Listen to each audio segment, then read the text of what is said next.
Hello, everyone. Welcome to China Unseen, Solving Problems in the New Era. I'm Becky Yang Su, Associate Professor of Sociology here at Georgetown, and I'm part of this research group on culture and society. My colleagues and I are here today to talk about ordinary people in China. So many discussions about China are really about the Chinese Communist Party, but we know that governments and the people are not exactly the same thing. Fewer conversations are about what Chinese people are doing and the ways that they go about solving the challenges of this new era. So I'm here today with Teresa Kwan, Associate Professor of Anthropology at the Chinese University of Hong Kong, with Richard Madsen, Distinguished Professor of Sociology at UC San Diego, with Gonzalo Santos, Assistant Professor of Anthropology at the University of Coimbra in Portugal, and Professor Yunxiang Yan, Professor of Anthropology at UCLA. And I want to thank this group for logging in. We have far-flung geography from Portugal to the East Coast here to the West Coast in the United States, and then with Teresa in Hong Kong. So we have odd hours of the day right now, and yes, so we're talking at this sort of strange hour for some of us. So today we want to provide insights on the predicaments people are facing in China today and distinctive ways that people go about resolving them. We are going to start by giving a preview of the book we're writing together, and then we will do some questions and answers. So if you'd like to ask a question, please submit your question via email to US-China Dialogue, all one word, at georgetown.edu. I think that info is in your email, the email that you got with the Zoom link in it. All right, so our book begins with the premise that the 1.4 billion people within China's borders are quite interesting, and they're not uniform. Other than things that the state is doing, people in China have been solving their problems in interesting and inconspicuous ways. So in our research, we look at some of these questions. How do people deal with death? What has been the effect of rising inequality? What about rainbow activists and sexuality? What about intergenerational tensions over medical practices? And why is there a growing popular interest in psychology in Chinese cities today? I'm going to just give a couple minutes on my own research before we hear from the rest of the group. My research is on an aspect, of China that is sometimes unseen, and it's about how people prepare for death. So it's well known that many people in China are reluctant to talk about death. It's taboo, and talking about it may feel like it's bringing bad luck. But in the course of my field work on how people define happiness in China, I have found that there's some people who prepare their own burial clothes, while they're still healthy, well ahead of time, and sometimes invite their friends and family over to look at the preparations. Of the people interviewed, the youngest person that had done this was 44, and she was sick. But I had a 54-year-old tell me about her burial clothes, saying pretty casually, she was like, well, I saw them and I liked them. And I mean, I like the color basically, so I bought them. And I said, wait, but you're only 54 and also you look super healthy. And she said, well, I mean, yeah, people do this. Just because you have them doesn't mean you're gonna expect to use them right away. You can buy them and just like put them aside. So I don't have everything that I wanna have in my package. I just have my outer outfit and my blanket. And then she was talking, about what she wanted to do. And she said, well, I think what I'll do is I'll just get everything and start putting stuff in a box. And then when the day comes, I can just open up the box and everything's there. So that was one person. Another person was a 72-year-old man who was a former party cadre. And what his story was that he he retired at age 65. And then he had sort of more free time and kind of started thinking about end of life matters. So what he did was actually during New Year, his son and daughters kind of came home and he dropped some hints. He was like, hey, I kind of want to start preparing my burial stuff. And so they got his children got the hint, and his daughters pitched in together and got their parents coffins. And then his son bought him and his wife their burial clothes. And he was so proud of it that, you know, his children had done this. They were, you know, they were very filial and good children, and they had fulfilled their duty. Um, and he felt like he he said, you know, I have enough money to buy the coffins and clothes myself, but I kind of like it that my children do it, or I think it's better for my children do it, so I can bless them and their children after I die. So he considered himself transitioned to like a new senior stage of life after these preparations were kind of ready. I met someone at a luncheon who said happily about her burial clothes. She said, it's a happy thing. 是幸福的事情. Everybody does it. I've had mine for 10 years. So what happened was when I was in the field that night, I actually found myself writing these notes. I have to say, I could imagine getting a burial outfit myself. I mean, not necessarily this style, but whatever looks good. You can buy it and you can put it aside. So I'm not exactly sure how widespread it is to prepare your own burial clothing in China. There were just as many people who said, "Yeah, what? I've never heard of doing this. Like, what is that?" On the other hand, online, just randomly, there was a video posted of a man last year in Wuhan, I think in April or so, who had dressed himself up in his burial clothes and showed up at the hospital. He was actually he looked really energetic actually in the video, but he clearly had his things ready, and so I don't think it's super uncommon either. But I think it's a really interesting way to solve the problem of how to prepare for death. Here in the US, doctors like Atul Gawande say that the healthcare industry shows that people are woefully unprepared. But although there are things like the positive death movement that are happening in the US. And I think that the preparation helps to enact a story about the person. People can imagine, you know, people imagine their bodies in the clothing and are able to bridge themselves into the future. Um, and then the other crucial thing is that I think that socially, death tends to be unimportant and unacknowledged. But with the preparation of burial clothing, one's death becomes socially visible, especially if it's shared with like family and friends, and it becomes real, maybe, and more important. So, what else is going on with ordinary people in China these days? Let's turn to Teresa Kwan and her research. Thank you, Becky. I just mentioned your research to my students last week because we were talking about funerary cannibalism. So I just happened to mention your research because it's just one of many examples of all the diverse ways people have for coping with loss and death and the inevitable. So, but anyway, so my the chapter that I'm writing for our group project, the topic is really quite different. And in fact, all of our topics and all of our projects between the five of us are all quite different. But we're trying to link all the chapters together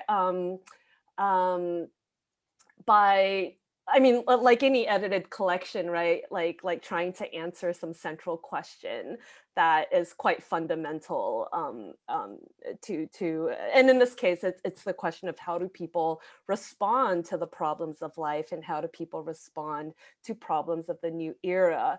So my answer to this question is psychotherapy. And I think psychotherapy is an interesting phenomenon to study in the Chinese context. I'm not the only person studying it. I'm not the only anthropologist. I'm studying family therapy in particular. It's a very kind of like specific niche within the world of psychotherapy. It's interesting for all sorts of reasons that I'm not going to talk about here, because the chapter that I'm writing for this book actually deals with an aspect of one way in which psychotherapy has become really popular in Chinese cities amongst the middle class. And I'm thinking specifically about training. And training is interesting to think about because I think a lot of people assume, both Chinese and non-Chinese, that psychotherapy is not appropriate for the Chinese context because Chinese people don't have a tradition of confession. Chinese people are not going to want to tell their problems to strangers. And you know, it is I mean, it's a really the whole landscape is really complicated because there are differences between the generations. That's a major difference. Younger people tend to be much more open to one-on-one psychotherapy, which they just find on digital platforms like Jiandan Qingli, because this is how they're living a lot of their life. You know, you like find a restaurant using an app, you order food using an app, you order cars, you rent a bike using an app. So why not just find a psychotherapist using an app as well? So this is like one aspect of the phenomenon. And the chapter I'm writing for this group project is specifically about group training. And it's specifically about older, more middle-aged women who got into the so-called psycho boom, actually more than like 15 years ago when it first started. And for them, psychotherapy is a second career. And what drew them into the field in the first place was group experience. You know, doing these training courses, which they went in simply because they were curious. They were like, what is this thing? What is this psychology thing? And then once they tried it, as some of my informants describe it to me as some kind of like conversion experience, like by virtue of having volunteered as a guinea pig in the live demonstration that a teacher did for a class, they came to understand the power of talk, and just kind of had this conversion experience and thought, this is what I want to do. You know, I don't want to be an accountant anymore, or whatever it was. Anyway, I think I should just wrap this up by saying that you know, the significance of group experience in the context of China's psycho boom has been really interesting to think about in the context of the COVID era, because when I was writing this chapter, I was thinking a lot about what it means to be isolated and what it feels like to be isolated. And it happened to echo themes that I was hearing in my interviews, you know, like this middle-aged woman who you know, her husband cheated on her, and as soon as he became really, really wealthy, he had all these girlfriends that you know, that he was having affairs with, but she was so ashamed about the fact that her marriage had fallen apart and she had nobody to talk to. But it was only in the context of group experience that she realized that there were other women who were like her and were going through things that they couldn't share with anybody else. And then it was sort of like within this small community of fellow you know, in the early years of their second career, is sort of like a hobby. You know, I'm just learning this because it's interesting. And then they got deeper into it. And so anyway, my bigger argument is that there's just really something important about togetherness and having a framework for togetherness that I think we sometimes forget about. And of course, the pandemic has reminded us how important it is to be in relationship and be co-present with other people. But anyway, that's it. I'll just end here. Thank you. Thanks, Teresa. I think it's really interesting to think about what things are driving the interest in psychotherapy in China, and then mental health is just on the forefront of everybody's minds right now, after this year of the pandemic. So this is such a really important and sort of common topic of interest. Right. And actually, we'll go to Richard next. If you can tell us about your research. Inequality is definitely a kind of a topic that is important to look at right now in both the U.S. and China.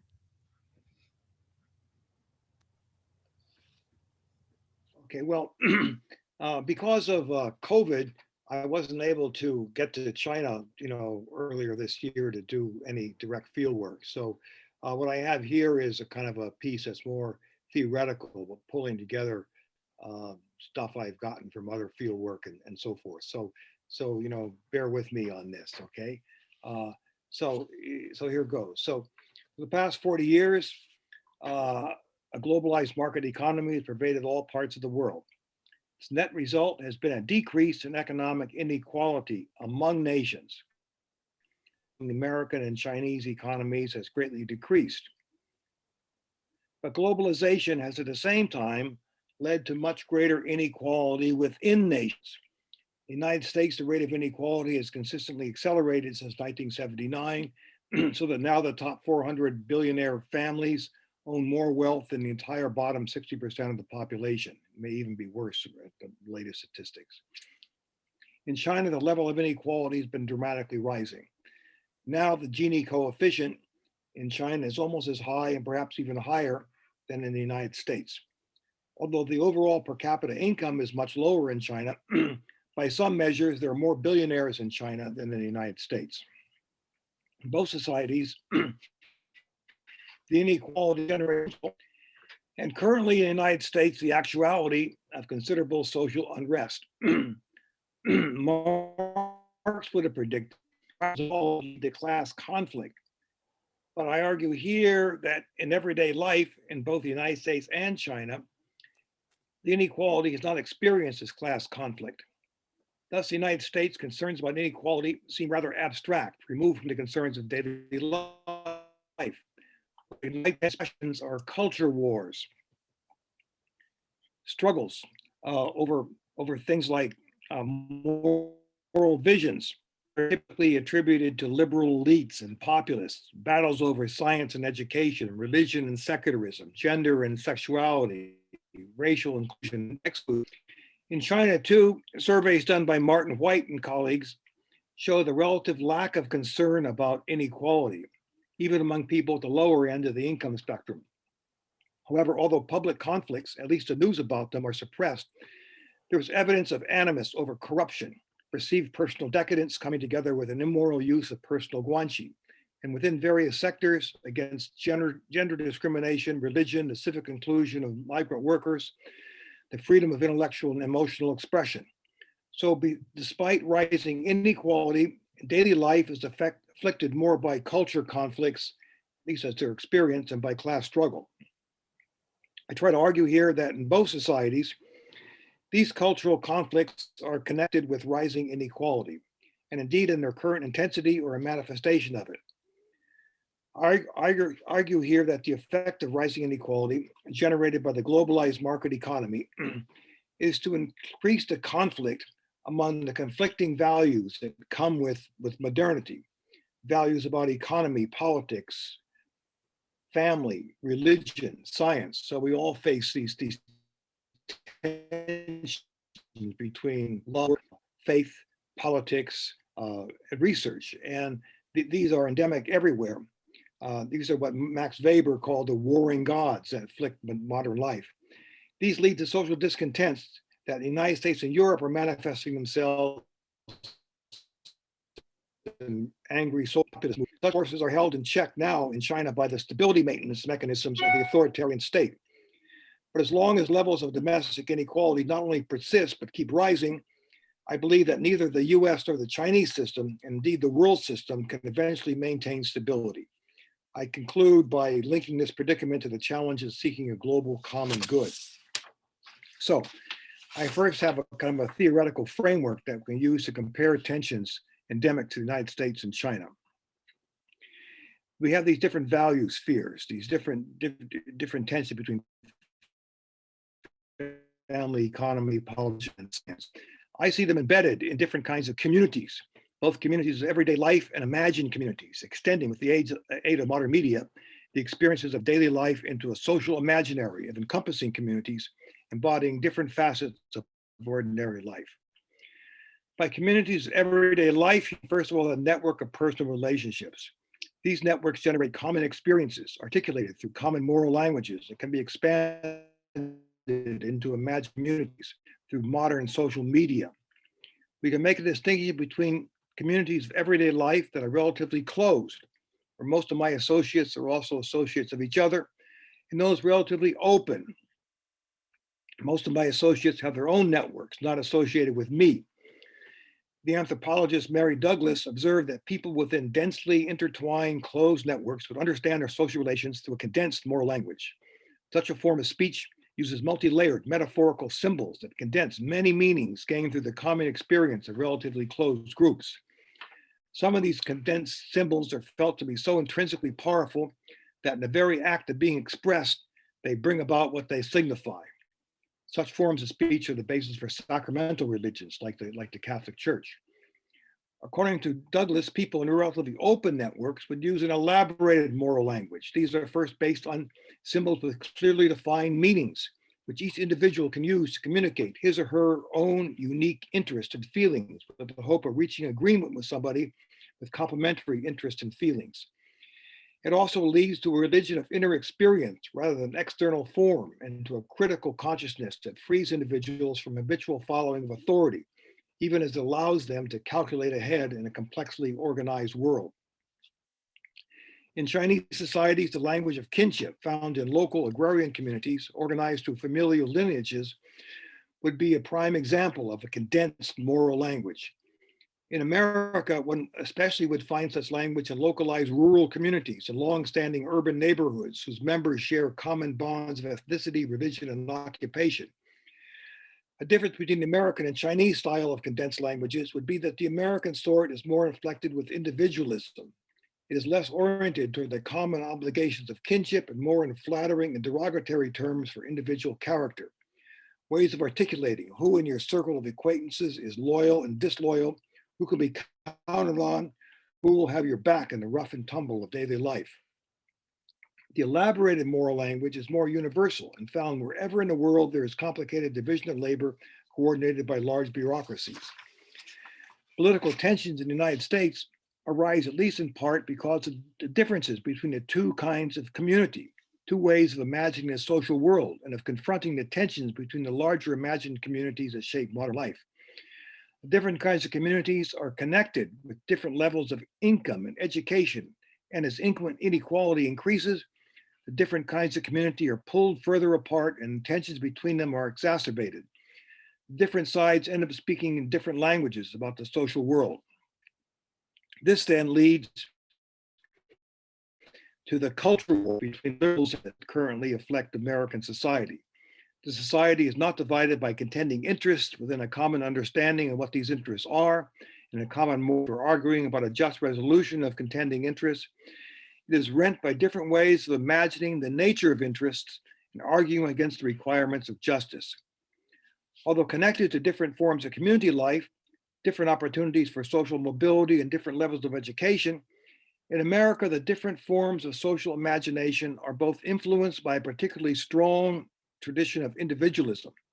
There's a difference between familial individualism and bureaucratic individualism, but the emphasis on the individual in America fosters a lot of self-righteousness.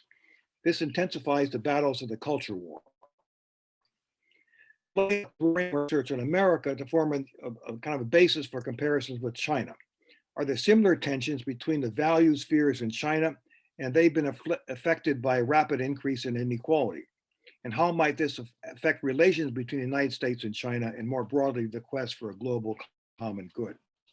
Opening of both community relations and moral language begin to fitfully occur with Deng Xiaoping's reforms and reform in China. This has led to a rapid differentiation between family, economy, politics, religion, and science in China. The rapid pace of change, this so-called compressed modernity, as sociologists in Asia call it, has been extremely unsettling. A difference with the United States is that in America, rising inequality has been leading to a polarization between two main forms of discourse.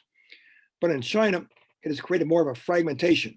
Cultural conflict in China has become more like a persistent guerrilla insurgency, a scattering of skirmishes in the interior of society, held together by the integument of a powerful state.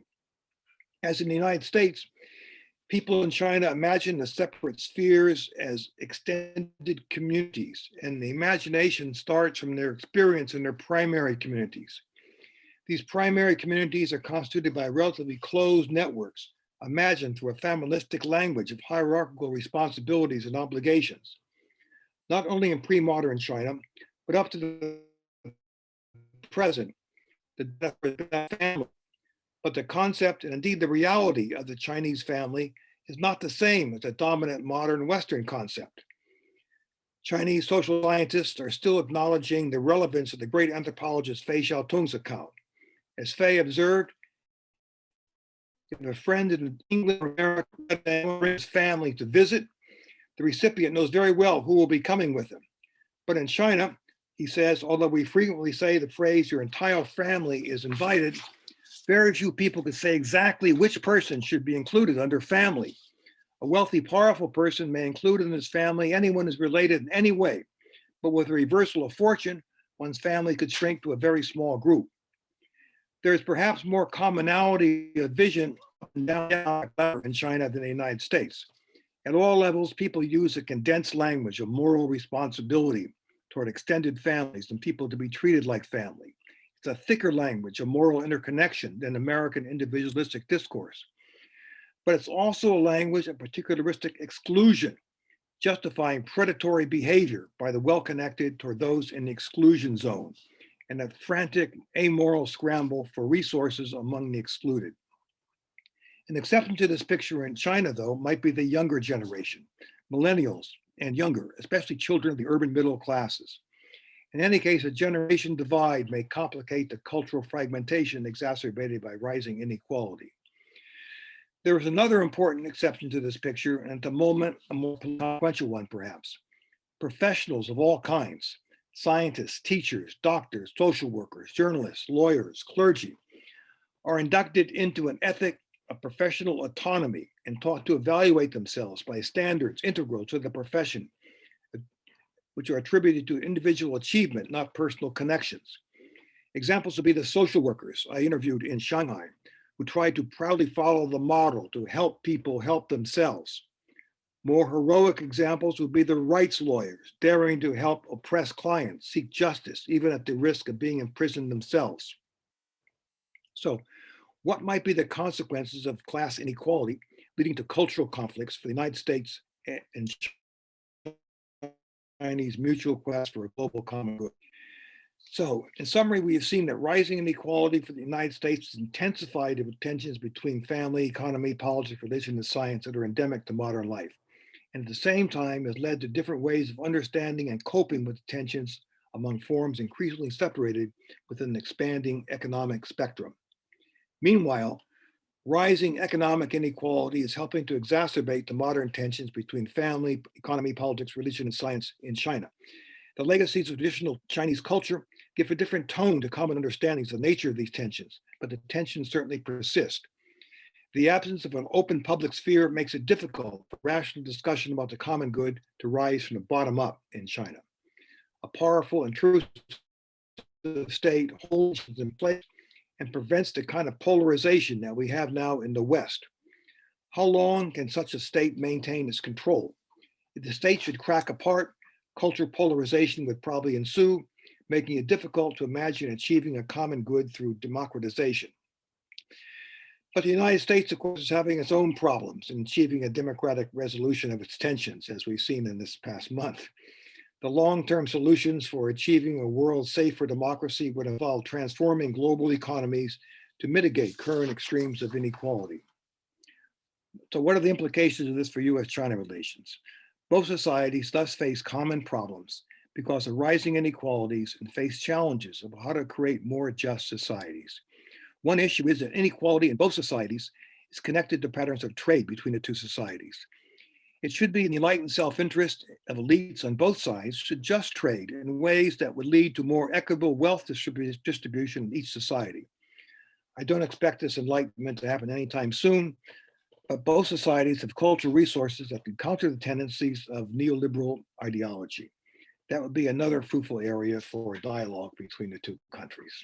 So that's my very quick overview of this paper in a very condensed way. Thanks, Richard. I think it's really insightful to kind of point out like that things look like cultural wars, but it's inequality that underlies it in both the U.S. and in China.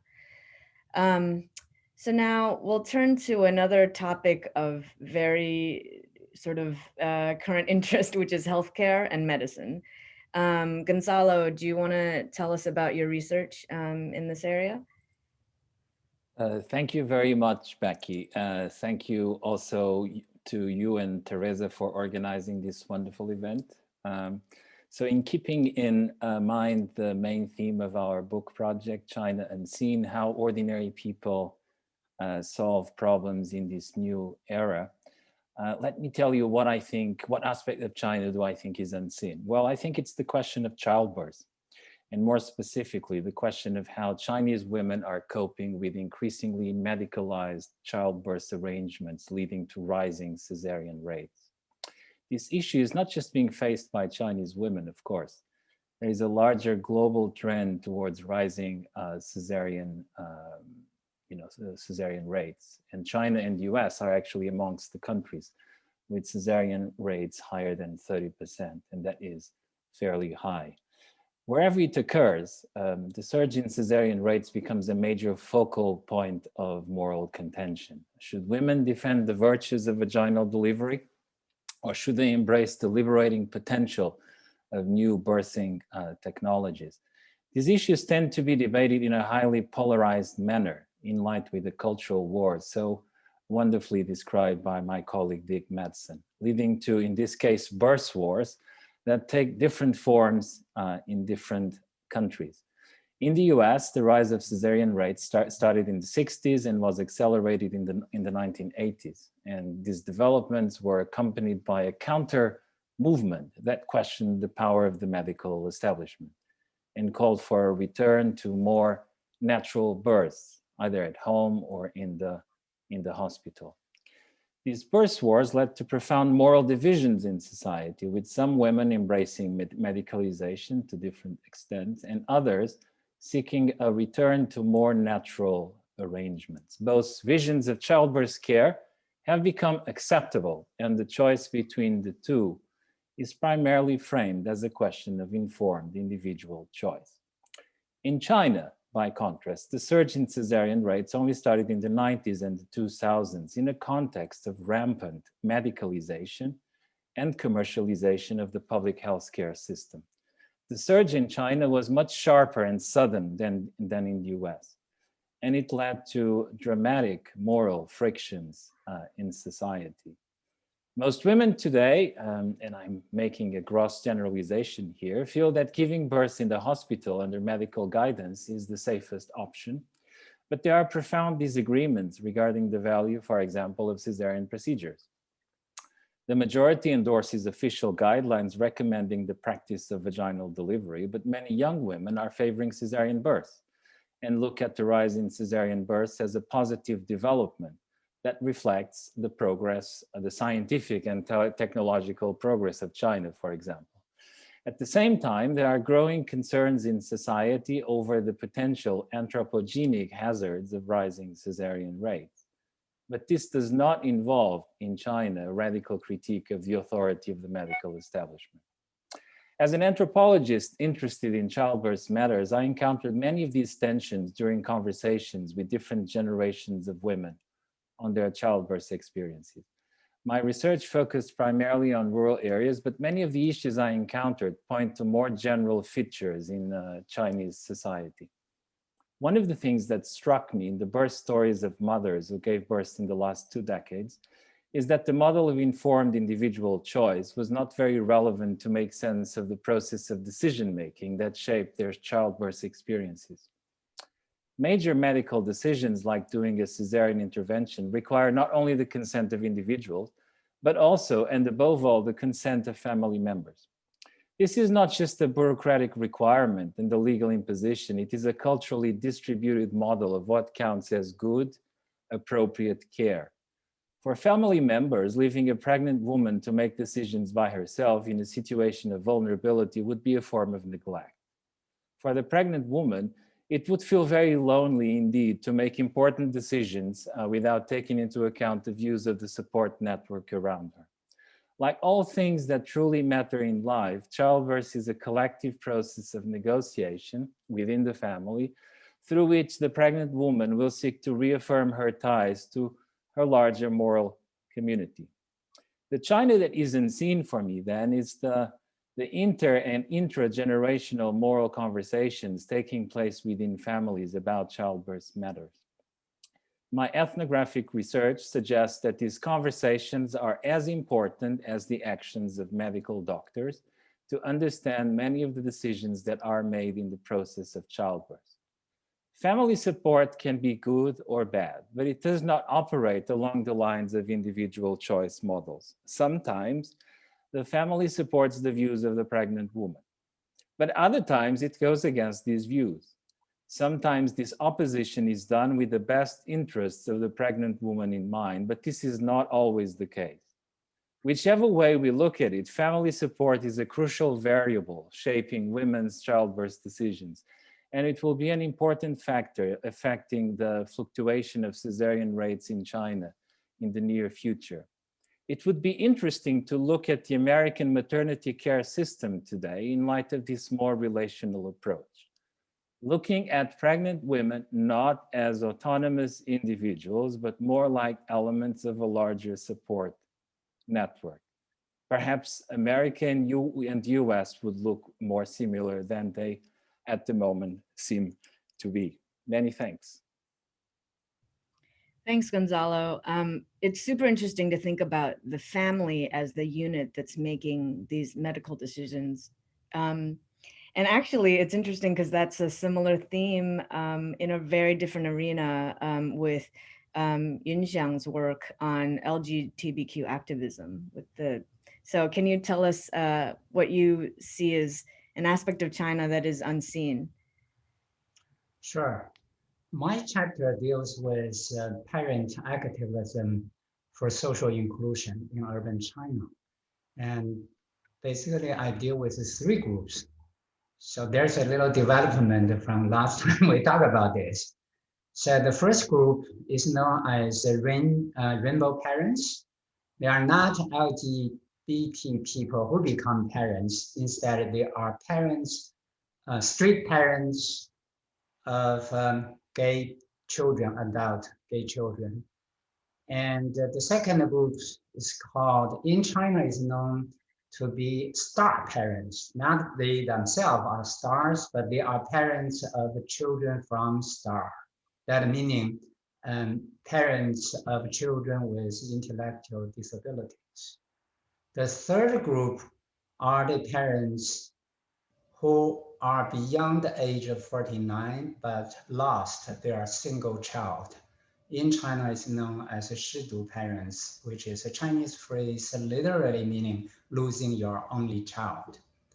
So all 3 groups of parents began to form their own grassroots organizations in the early 2000s.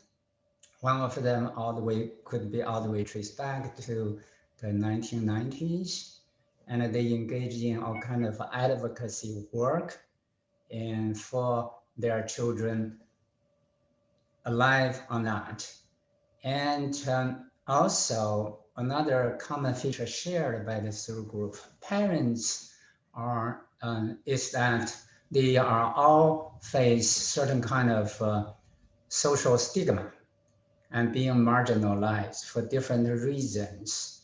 A common reason is that in one way or the other, their adult children would not be able to get married as the majority do and have children and then complete their own life tasks in the Chinese way as a proper complete person.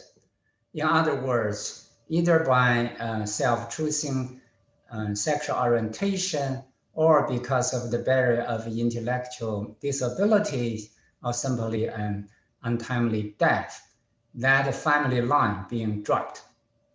And therefore, the shared family script would not be performed in the next generation. And this would be considered a problem, not only the younger generation, but also their parents. So they were discriminated against to a certain extent.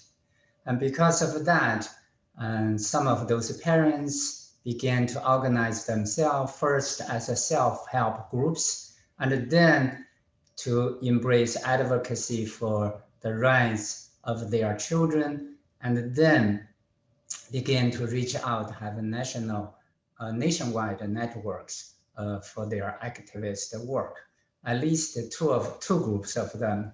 The Rainbow Parents have a group called PFLAG China, which has a certain connection with PFLAG in the US, meaning Parents, Friends of Lesbians and Gays. And then the Star Parents, they started their first organization in the 1990s. And by 2012, they established a nationwide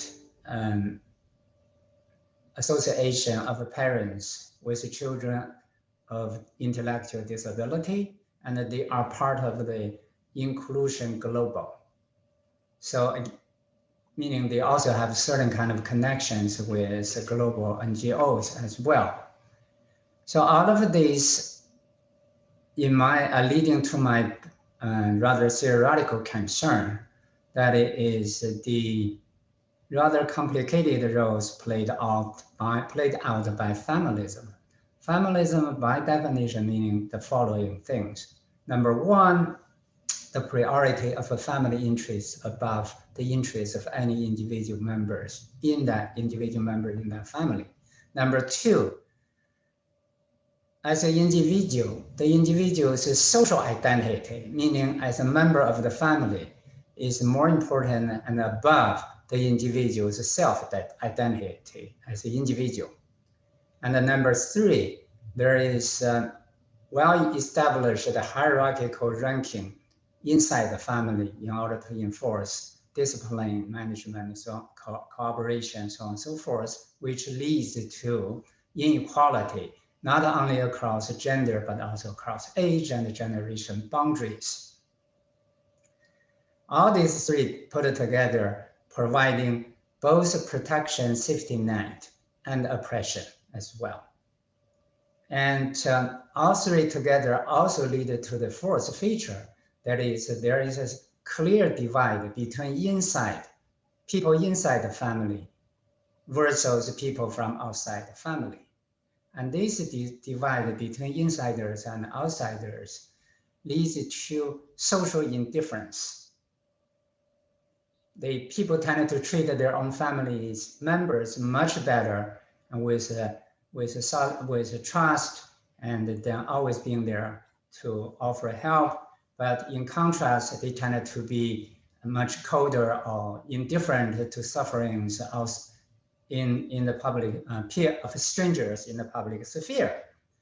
So interestingly, parent activism seems to have gone beyond this older understanding of familism for a number of reasons. They were pushed out of their own private sphere simply by social stigma imposed by familism, yet they rely on kinship solidarity, especially intergenerational solidarity with their children to be engaged in social activism for their children. And also by doing so, they reach out to the family group and work with not only stranger parents in similar situation, but by engaging in social advocacy work, they actually reach to the public. And more interestingly, in recent decade at least, civil groups tended to be much strictly controlled by the Chinese government, but both the Rainbow Parents group and the Star Parents group actually were able to establish nationwide organizations. And because they are able to employ the discourse of a familism, which is something that the party state, the government can hardly reject or disagree. And because the government is also promoting kind of a family values and family discourse as a way, as an instrument of governance as well. So all this mixed together complexity is what I'm trying to untangle to examine. Thank you. It's super interesting to think about what kind of activism the people that you're studying or kind of have created or have come up with in a very different model. Okay, so we're gonna turn to some questions, and I'm sure that this question is probably on many people's minds. We're gonna start with a question about the pandemic. So, how has the Chinese government handled the pandemic? And yeah, I guess that's the first question to talk about.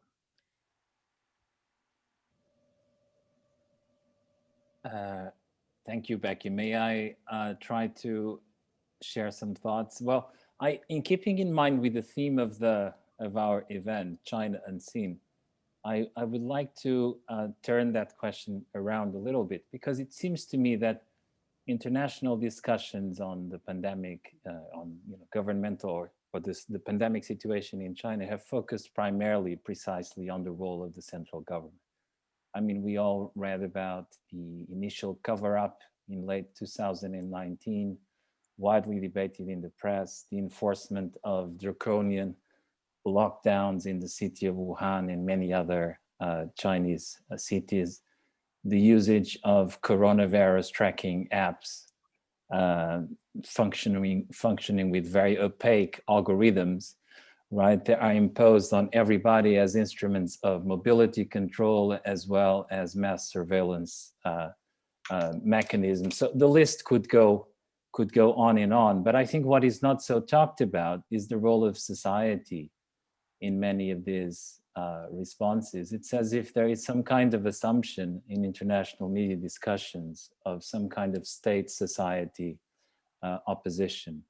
That, of course, it's relevant to understand many of the issues that are going on, but it's not relevant to understand, others. There is certainly no doubt that an element of coercion was involved in many of the responses, governmental responses already mentioned. And to some extent, I think that it's too early to say anything. We don't really know at this stage many of the things that happen to make an accurate, statement, as Dick Madsen was talking about. I mean, we can't really do fieldwork in China at the moment, so it's rather complicated to know what has been going on in the last 12 months and to what extent the numbers, for example, are accurate or not. But it seems to me clear that whatever is going on relied to some extent on the active contributions of residential communities in cities,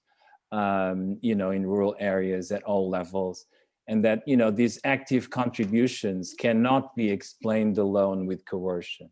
I was thinking about an example this morning, of a rather ordinary middle-class residential community in the city of Guangzhou, where some of my old friends live. And I was sort of making the calculation. So they live in, a block of high-rise buildings. I think it's about 9 high-rise buildings. Each building has 25 floors, and each floor has about 6 to 8 apartments. Let's say that on average, each apartment has a family of about 4 people. So if you do the calculations, that's about 5,400 to 7,200 individuals. That's a lot of people. And we look at the number of guards. Well, there's only 4 guards. And as far as I know, the number of guards in that residential complex has not increased when, the central government started a mass quarantine in, late January, February 2020.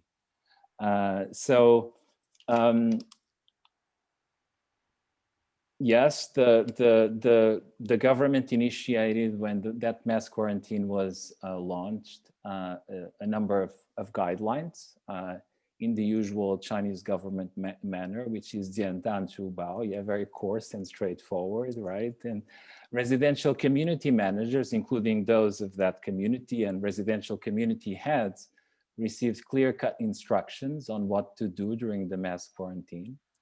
Go door to door to check temperature, hand out passes to, which allow one person per household to go out of the apartment and the residential complex on certain days of the week.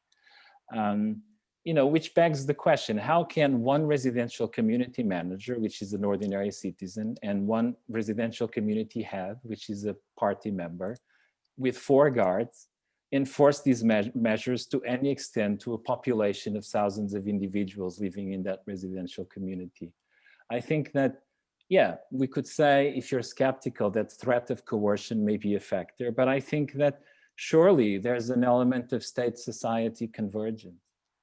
And, simply the fact that the majority of residents was persuaded that they were facing a state of emergency and that they had to trust the government and the scientists, right? And instead of looking at the quarantine measures as a matter of individual choice, they rather looked at these measures as an opportunity to reaffirm their ties, not only to their family, people they are worried about, as Yan Yunxiang was saying, people are close to us, but also to the larger state national community of which they are a part. So freedom here, if we want to understand what may have motivated people to engage with these mass quarantine measures, is not just about personal liberties, but it's also a matter of social responsibility and social sacrifice. Of course, this vision of freedom has problems. If it's taken to an extreme, it is an invasion on personal liberties. But so the opposite model, one that is that defines freedom as solely along the lines of personal liberties, also leads to a society that it's incredibly divided and fragmented. So I think perhaps we need to pay more attention to the role of society in the way that China as a whole has been responding to the pandemic. I think that's one part of the China unseen that we are talking about here. That is really interesting. I had heard that from someone who just came to the US, I think that was around May or June, from the north near Beijing, that like you couldn't go to the next block. Like you couldn't leave your home and go to the next block. But I didn't hear who was enforcing that or how you wouldn't go. I think actually the way you're talking about it, that sounds right. Like you don't go. It's like there's some self-enforcement, I think, when people heard about the rules and stuff. So that's super interesting. Let's go to another question, which I think many people have as well, which is, what's the best way to understand Hong Kong and Xinjiang? Something that I think a lot of people in the US are concerned about.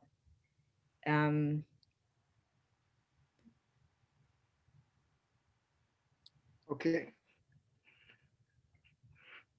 Let me speak to that, but very, very quickly, since we don't have too much time. But I think Hong Kong is a situation in which, as I was saying in my own little chapter, that first of all, you have tremendous inequality in Hong Kong. Hong Kong is a city has more billionaires in it than any other city in the world, more than New York, more than LA, and so forth. the same time, you have a lot of people living in so-called cage houses, basically crammed into a very, very small space with a little bed and enclosed by chicken wire and back to substandard, buildings and so forth, where incidentally the virus is now having an upsurge, of course, in the Jordan and Yau Ma Tei areas in Hong Kong. So you have a lot of inequality, and also for the younger generation, the university generation, and with basically people who have reasonably good jobs in management or technology or whatever, they can't afford to live because the housing prices have gotten so high, and this becomes a real problem when you want to get married and so forth. So there's of inequality as well as opportunity. And yet there's a very, very vital sort of civil society in China, all sorts of groups in Hong Kong, all sorts of groups able to express their interests, et cetera. And at the same time, a government which has been, restrictive and not open to listening to a lot of these interests. So in that context, you get a kind of a polarization, sort of like I said, has happened in the USA in the vital civil society with inequality and so forth, but without a government that can really, respond to it all. So you have a very serious polarization, expressed in these movements in the last year. So the government stepped in and clamped down with the national security law and is trying to suppress the whole thing. And, in a terrible way. One of my oldest and best friends just got arrested, ago and so forth. And for doing things that are basically peaceful according to the rule of law, but basically that doesn't fit the national security law anymore. So now Hong Kong is probably going to become like another mainland Chinese city, pretty much. And that's a tragedy. But the kind of issues that led to this unrest are going to fester. They're going to be underneath this integument of a strong state, and the problem won't be solved overall. It's the governments that think you can solve these things by imposing draconian laws and just restricting. So that's the situation in Hong Kong now. So it's hard to tell at the moment. And in Xinjiang, I mean, one of the consequences of this kind of familism that Yunxiang has talked about, and these closed communities with this dense kind of moral language, is a certain indifference to, and even hostility to the other, to people who are different than yourselves. So we have to face the fact that in China, for instance, in big cities, there's a lot of social prejudice against Uyghurs who are in the big cities selling, these kebabs on the street and dried fruit and so forth and so on. There's suspicion that they're dirty, they're unclean, they're dishonest, they're blah blah blah, and so it's a kind of racism, and in USA we shouldn't quick to judge this, because the same kind of thing that we have here against migrant workers and from Mexico and so forth in LA, et cetera, same kind of. But in China, it's inflected through a certain kind of familism. Even sophisticated people, like an anthropologist that I talked to, one of the leading ones in China 2 years ago, very distinguished, went on and on about the Uyghurs, about and everything, all these bad stereotypes. Anyway, it just so you get it at different levels. At the same time, you get people who are honestly concerned about problems of injustice and so forth in Xinjiang. At the same time, too, you have government propaganda in China that kind of blankets the country with propaganda and kind of, blocks out bad news about these internment camps, etc. So that's the kind of situation in Xinjiang. So it makes it possible for a government that wants to solve problems by repression to get away with it. And that's what they've been doing in I think in Xinjiang. Once again, leading to, I think, in the long run, various kinds of tensions won't be resolved unless you have a more kind of open society, I believe. So. Thanks for that. Okay, we actually are allowed to go slightly over, it's already 11, but we're allowed to go slightly over an hour. So we'll end with just 2 more questions. One is about the Chinese perception of homelessness.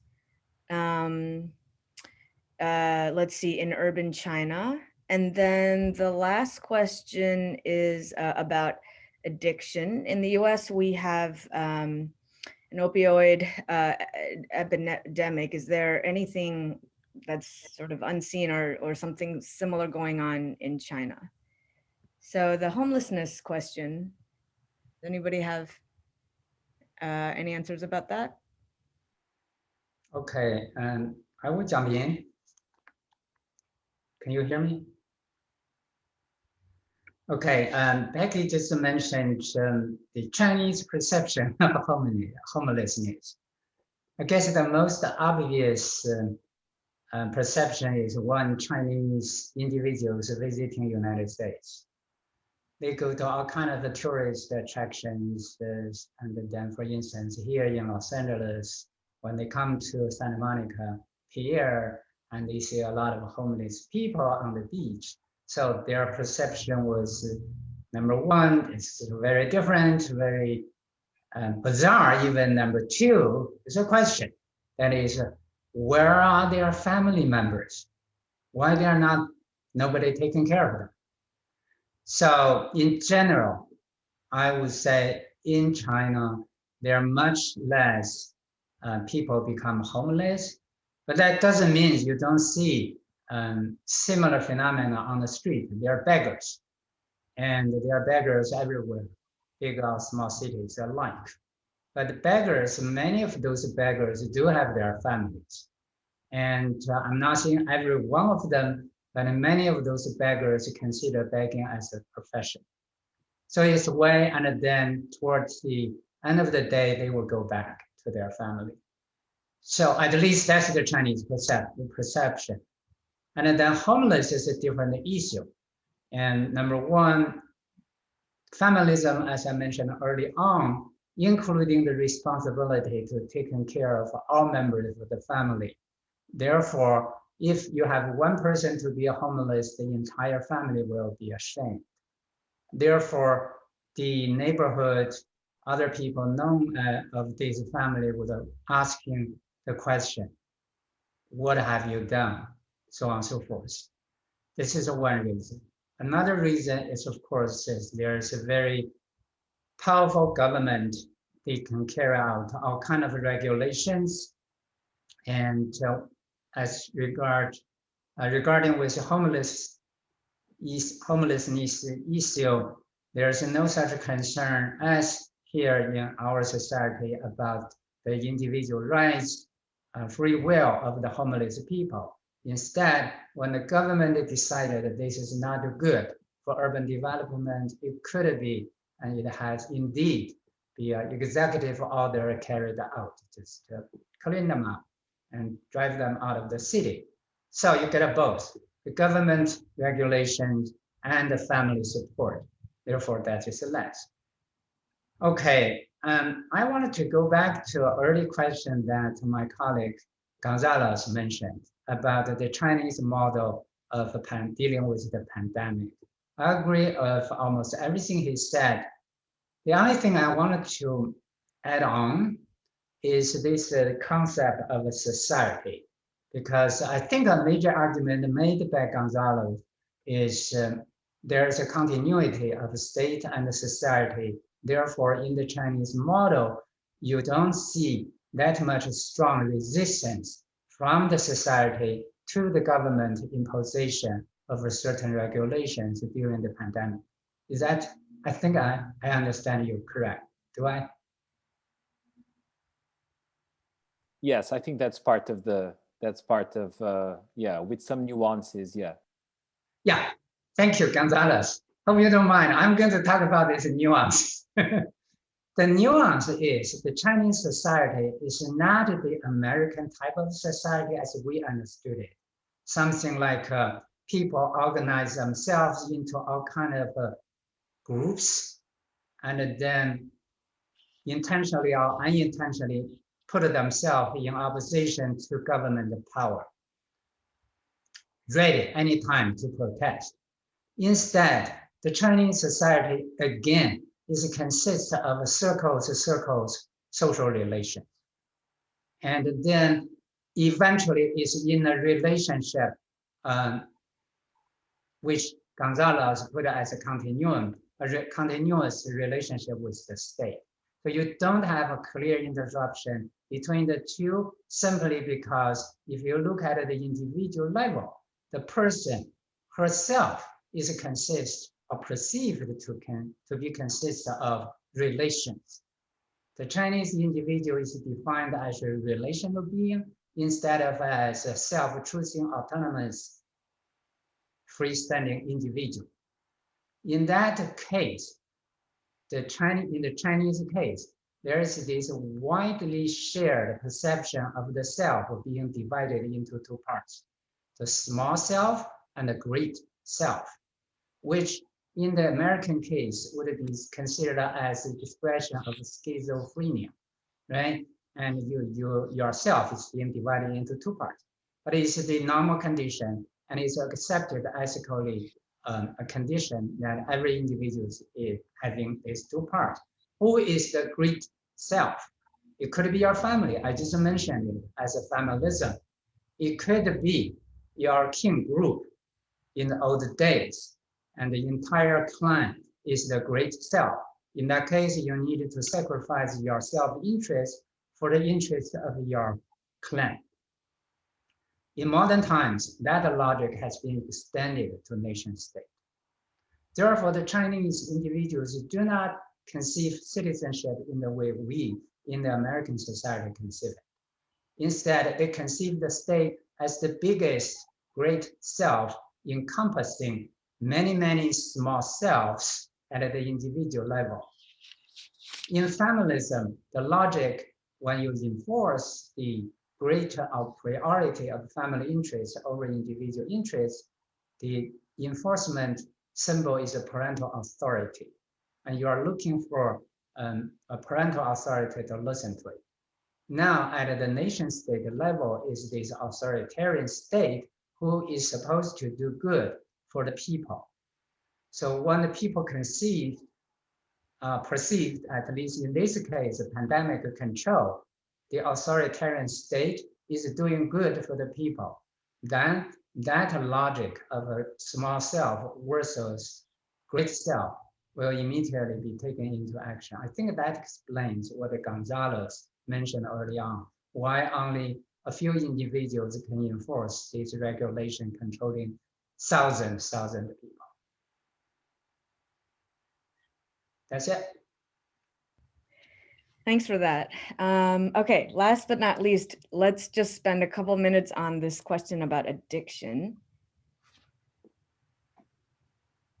Yeah, sure. So there's two ways to answer this question, but I think I'm going to go in the direction that I feel more comfortable with because it's closer to what I research myself. So I want to talk very, very briefly about internet addiction because it's research I'm more familiar with, but this is not to say that there are not other forms of addiction that have been problematized and responded to. I'll just talk about internet addiction. It's closer to the research that I do. And it's also very interesting to think with because the case of internet addiction in China shows how different a category like addiction, which you might think is universal, in fact, takes on a very different meaning and very different shape in a different context. So what's internet addiction? In the Chinese context, what you might call a moral panic over internet addiction. In China, the moral panic is a panic over an addiction to online multiplayer games amongst adolescents, teenagers, more teenage boys and teenage girls. A survey puts the number of addicted teenagers at 24 million adolescents. And what's interesting about this phenomenon is that it's not an official diagnosis, but there's treatment for it. There are different facilities that you could go to get treated for it.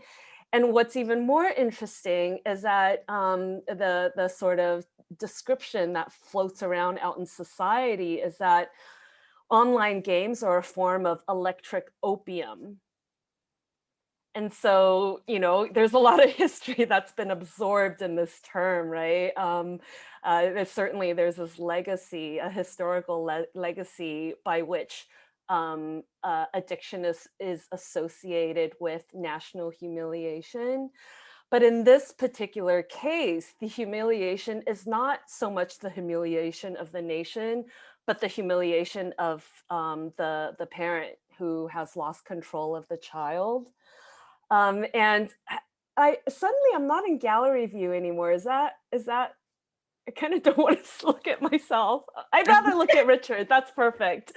Yeah, so it's not so much the humiliation of the nation, but instead of a humiliation of the parent who has lost control of the child. And I'm actually just drawing on research. Gonzalo is smiling. This is research that by a former student of mine, who's also a student and colleague of his. Ichen, he has this argument that, you know, this kind of addiction in the US would be understood as a problem in impulse and self-control. You know, the kid just can't like control the urge to play. But in the Chinese context, internet addiction is an idiom for family distress. And in order to illustrate this, I think the really fascinating and interesting and part about IA in the Chinese context is that in the fieldwork that Yichen did, so this student of ours, he did fieldwork in a residential facility for treating this and also other behavioral problems. And it was a facility just outside of Beijing. Just so happens the director was a former military psychiatrist. That's another story. But so the kids are expected to live there for 6 months. That's the period of treatment. And it's also expected at the center that the parents move in as well. 6 months for the kid, 6 months for the parent, because it's a family problem. And what's even more interesting is that once you move in, you're not allowed to make direct contact with your kid. All contact is mediated by the psychotherapists who do the communicating on your behalf. And they're also teaching you as a parent how to be a better communicator so that when everybody goes back home, the problem is resolved because you've gotten at the root of the problem, which is really like family, relational, and communication issues. So this is just like a quick description of the situation. But again, IA is interesting to think with because, you know, when you see how addiction takes on a different meanings in different social contexts, you really come to see how addiction, or addictions that society is really concerned is connected to other social issues, concern about other social issues. So the opioid epidemic is also a concern about socioeconomic inequality, right? And it's also associated with the problem of identified recently by these economists calling that coined this term deaths of despair, right? So in the Chinese context, you know, why is it that IA is such a problem for society? Well, this relates to the fact that Chinese society in the reform era has become this intensely child-centric society, right? And if you're the parent that has failed to put your kid on the right track, then you've kind of failed as a person. And this goes back to Yun Chang's research. And yeah, I think I'll just end there. That was really interesting. Okay, we don't have time to do any more, but hopefully everybody who's logged on has gotten some interesting, something interesting out of this about some unseen aspect of what's going on in China these days. Thank you, everyone, for this.